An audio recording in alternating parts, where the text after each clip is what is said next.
ಜ್ಞಾನೋಕ್ತಿಗಳ ಗ್ರಂಥದಿಂದ ಇಂದಿನ ಮೊದಲನೇ ವಚನ. ಅಧ್ಯಾಯ 21, ವಚನಗಳು 1-6, 10-13. ರಾಜನ ಹೃದಯ ಸರ್ವೇಶ್ವರನ ಕೈಯಲ್ಲಿ, ತಿರುಗಿಸಬಲ್ಲ ಆತ ಅದನ್ನು ನೀರಿನ ಕಾಲುವೆಯ ಪರಿ.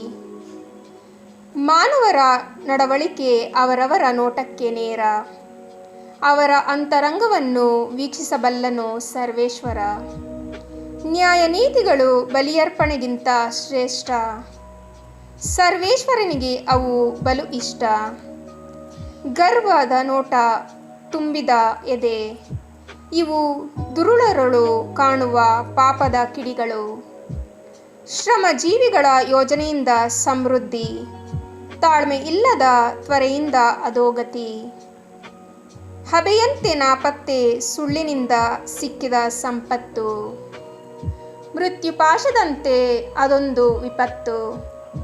ದುರಾತ್ಮನ ಮನಸ್ಸು ಕೇಡಿನ ಮೇಲೆ, ದಯೆ ತೋರಿಸನಾತ ನೆರೆಯವನ ಮೇಲೆ. ಕುಚೋದ್ಯನಿಗೆ ದಂಡನೆಯಾದರೆ, ಮುಗ್ಧನಿಗೆ ಜ್ಞಾನಗಳಿಕೆ.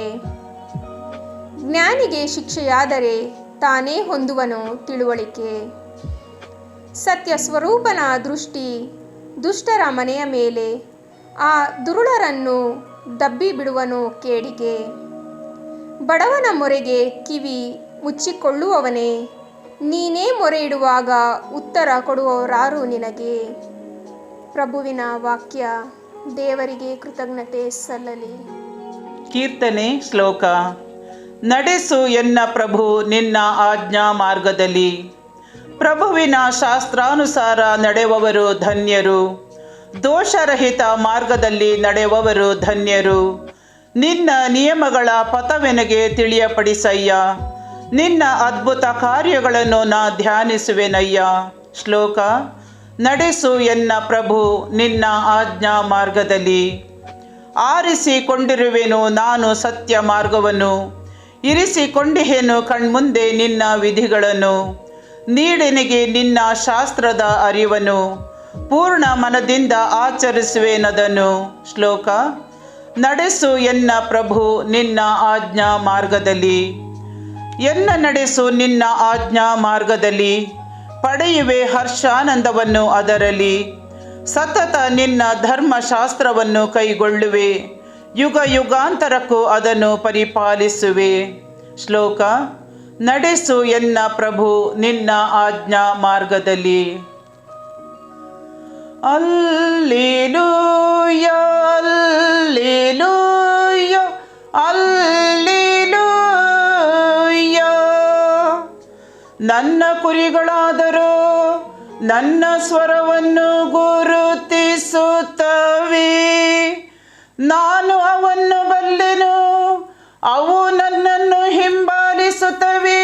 Alleluia hallelujah hallelujah hallelujah. ಸಂತ ಲೂಕರು ಬರೆದ ಪವಿತ್ರ ಶುಭ ಸಂದೇಶದಿಂದ ವಾಚನ. ಅಧ್ಯಾಯ 8, ವಚನಗಳು 19-21. ಆ ಕಾಲದಲ್ಲಿ ಯೇಸುವಿನ ತಾಯಿ ಹಾಗೂ ಸಹೋದರರು ಯೇಸು ಇದ್ದೆಡೆಗೆ ಬಂದರು. ಆದರೆ ಜನಸಂದಣಿಯ ನಿಮಿತ್ತ ಹತ್ತಿರಕ್ಕೆ ಬರಲಾಗಲಿಲ್ಲ. ಯೇಸುವಿಗೆ, ನಿಮ್ಮ ತಾಯಿ ಮತ್ತು ನಿಮ್ಮ ಸಹೋದರರು ನಿಮ್ಮನ್ನು ಕಾಣಬೇಕೆಂದು ಹೊರಗೆ ನಿಂತಿದ್ದಾರೆ ಎಂದು ತಿಳಿಸಲಾಯಿತು. ಅದಕ್ಕೆ ಯೇಸು, ದೇವರ ವಾಕ್ಯವನ್ನು ಕೇಳಿ ಅದರಂತೆ ನಡೆಯುವವರೇ ನನಗೆ ತಾಯಿ ಮತ್ತು ಅಣ್ಣ ತಮ್ಮಂದಿರು ಎಂದರು.